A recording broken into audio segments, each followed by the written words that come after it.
Hello नमस्ते जय जोहार संगवारी हो। मैं जय बघेल और आप सब जन के फिर से नए वीडियो में स्वागत है। संगवारी हो, जैसे कि आप हमारे छत्तीसगढ़ी फिल्म पहली चीज से नहीं, अब ये एक छत्तीसगढ़ी मूवी में बॉलीवुड एक्टर मन भी काम करना चाहते। तो हमार अपकमिंग छत्तीसगढ़ी मूवी है राधे श्याम। राधे श्याम में लीड एक्टर रही हमारे superstar action star Dilesh Sahu, Rajneesh जानजी।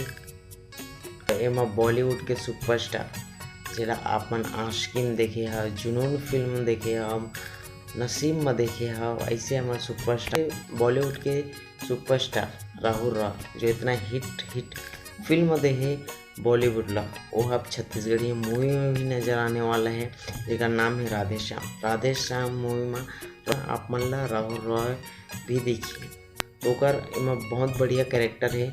आप मन मूवी देखत कुछ समझ जाओ। अभी शूट चालू नहीं है, अगर एक रिक्वायरमेंट पता चलिए तो आप मन ला अपडेट देवत रही। संगवारी हो, ये जानकारी कैसे लगी सब है आप मन कमेंट बॉक्स में जरूर लिखो। और वीडियो पसंद है इसे लाइक कर, चैनल में सब्सक्राइब करके बेल आइकन ला दबाओ। कबर हम छत्तीसगढ़ी मूवी के बारे में से कुछ अपडेट आप मन ला देवत रहिबो, कुछ जानकारी देवत रहिबो। तो अगली वीडियो में मिलता संगवारी हो, तब तक जय हिंद, वंदे मातरम।